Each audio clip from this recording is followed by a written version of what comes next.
नमस्कार दोस्तों, क्या आप जानते हैं इंडिया और पाकिस्तान का बंटवारा कैसे हुआ? आइए जानते हैं आज के इस वीडियो में। जब इंडिया और पाकिस्तान 1947 में आज़ाद हुए, उस समय भारत और पाकिस्तान में जो 40% रियासत की हिस्सा थी वो भारत को नहीं मिला था। और अंग्रेज ने यह भी कहा था कि रियासत की मर्जी है, वो चाहे तो इंडिया के साथ जा सकते हैं या वो चाहे तो पाकिस्तान के साथ जा सकते हैं, या उनका खुद का मर्जी है, वो चाहे तो इंडिपेंडेंट भी रह सकते हैं। 565 के करीब रियासत थी, और अगर मैं पाकिस्तान वाला भाग हटा भी दूं फिर भी 535 के करीब रियासत थी, और इन सब को जोड़कर एक देश बनाना था।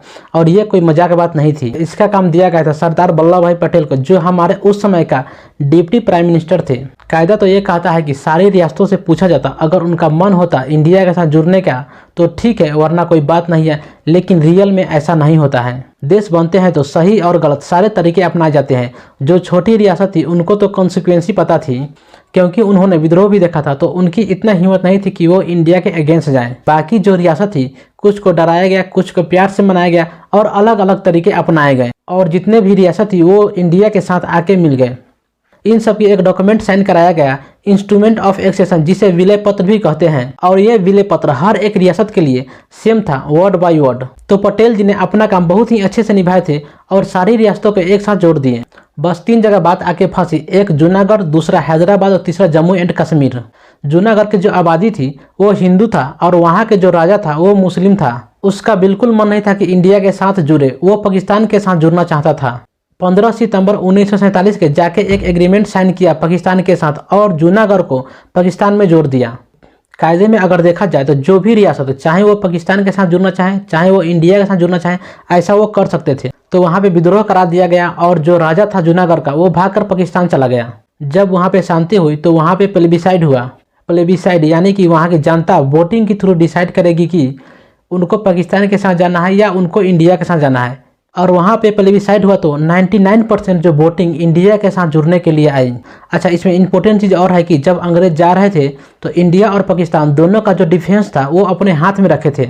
दोनों का जो कमांडर थे वो अंग्रेज थे, और ये बहुत ही अच्छी चीज़ थी, क्योंकि अगर ऐसा नहीं होता तो बहुत सारी लड़ाइयाँ और होती। और अब बचे थे हैदराबाद और जम्मू एंड कश्मीर, और हैदराबाद का जो राजा था वो मुस्लिम था। वो भी पाकिस्तान के साथ जुड़ना चाहता था, लेकिन प्रैक्टिकली पॉसिबल नहीं था, क्योंकि हैदराबाद एकदम बीचों बीच था, तो ये चीज़ पॉसिबल नहीं थी। और दूसरी चीज़, उसने जूनागढ़ में देखा था कि राजा का क्या हाल हुआ था, तो वो डरा भी हुआ था। तो उसने गवर्नमेंट ऑफ इंडिया के साथ एक एग्रीमेंट साइन किया, जिसे स्टैंड स्टील एग्रीमेंट भी कहते हैं। इस स्टैंड स्टील एग्रीमेंट का मतलब था कि अभी जो चीज़ जैसे है वैसे ही रहेगी 1 साल तक। 1 साल बाद देखा जाएगा कि पाकिस्तान के साथ जाना है या इंडिया के साथ रहना है। और पटेल जी भी इस चीज़ से ओके थे, क्योंकि उनको अपना फोकस जम्मू एंड कश्मीर पे करना था। अगर आप देखेंगे तो जूनागढ़ और हैदराबाद पाकिस्तान से जाके जुड़ना ये प्रैक्टिकली पॉसिबल नहीं था, इसलिए पाकिस्तान को बहुत ज़्यादा दिक्कतें आई। अगर वो जैसे तैसे करके पाकिस्तान के साथ जुड़ भी जाता तो वही हाल होता जो बांग्लादेश का हुआ। लेकिन जम्मू एंड कश्मीर का बॉर्डर पाकिस्तान से लगा हुआ था,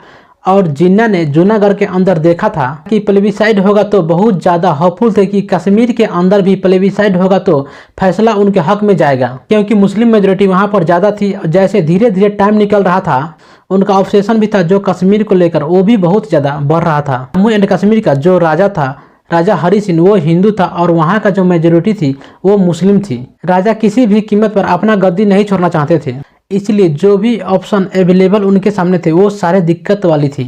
अगर राजा हरि सिंह पाकिस्तान के साथ जाके मिलते हैं तो पाकिस्तान एक इस्लामिक देश है, वहाँ पे एक हिंदू राजा के टिकना बहुत ही मुश्किल है। ये चीज़ उनको बहुत ही अच्छे से पता थी।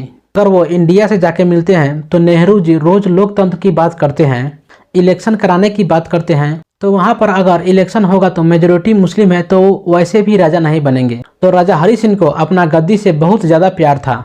अगर वो इंडिपेंडेंट भी रहते तो ये सबको पता था कि जो रियासत इन दोनों कंट्री के बीच में फंसेगा उनके लिए मुश्किल होगी। तो राजा हरि सिंह के लिए डिसीजन लेना बहुत ज़्यादा मुश्किल था। जैसे जैसे टाइम बीत रहा था वैसे वैसे पाकिस्तान का कश्मीर को लेकर ऑब्सेशन भी बढ़ रहा था। लेकिन उनके सामने सबसे बड़ी प्रॉब्लम ये थी कि जो उनके आर्मी थी वो अंग्रेज के हाथ में थी, तो वो चाह के भी कश्मीर के ऊपर अटैक नहीं कर सकते थे। पाकिस्तान ने पैरेलली 10,000 आर्मी खड़ी करी जो सिविलियन की तरह दिखती है, आज़ाद कश्मीर फौज। अब ऐसा नहीं है कि हम इंडियन हो तो झूठे फैक्ट बता करके पाकिस्तान के ऊपर ब्लेम कर रहा हूँ। जो भी चीज़ मैंने बताया पाकिस्तान ने यूएन के अंदर खुद एक्सेप्ट करी है और ये ऑन पेपर है।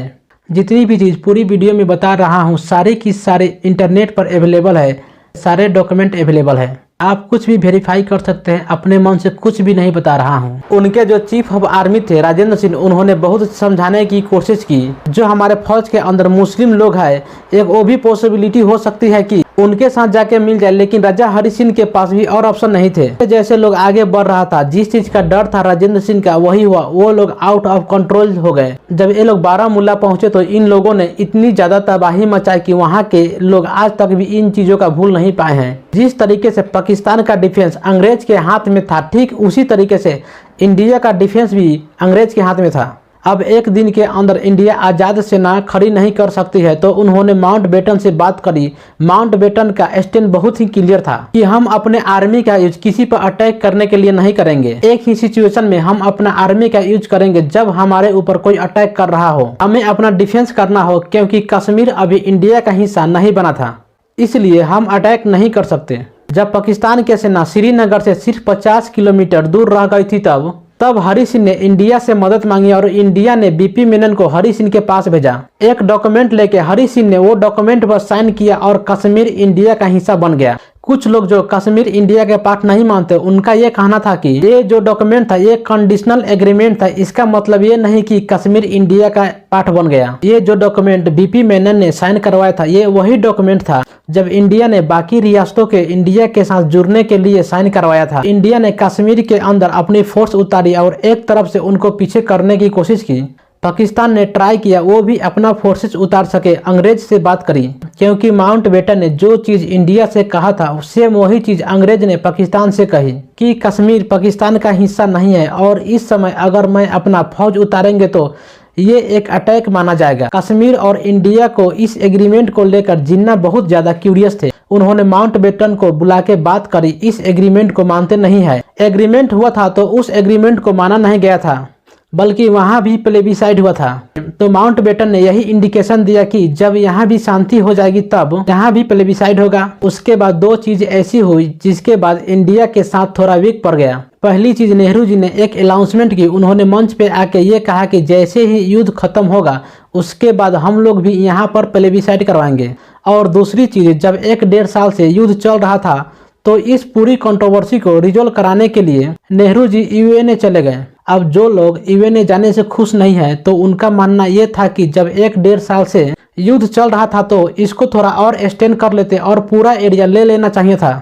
यूएनए जाने से अच्छा होता। फिर यूएनए का रेजोल्यूशन आया और दूसरा पॉइंट ये था कि पाकिस्तान के फोर्सेज को कश्मीर को पूरी तरह से खाली करना होगा और उसके बाद इंडिया के फोर्सेज पीछे हटेंगे। तीसरा पॉइंट ये था कि जब दोनों फोर्सेज पीछे हट जाएंगे तब वहाँ की जनता डिसाइड करेगी कि उनको पाकिस्तान के साथ जाना चाहिए था या फिर उनको इंडिया के साथ जाना है या फिर उनको इंडिपेंडेंट रहना है। यानी कि वोटिंग होगी वहाँ पे, यानी प्लेबिसाइड होगा। तब से लेकर आज तक जिस पॉइंट पे लड़ाई रुकी है उसको एलओसी कहते हैं, लाइन ऑफ कंट्रोल। और जिस एरिया में पाकिस्तान है उसको पाकिस्तान ऑक्यूपाई कश्मीर कहते हैं। और तब से लेकर आज तक इसका कोई सोल्यूशन नहीं निकला है। ये था हमारा आज का कहानी पाकिस्तान और कश्मीर को लेकर। आई होप आप लोगों को पसंद आया होगा। पसंद आया होगा तो प्लीज़ वीडियो को लाइक और चैनल को सब्सक्राइब जरूर कीजिएगा। मिलते हैं किसी नेक्स्ट वीडियो में।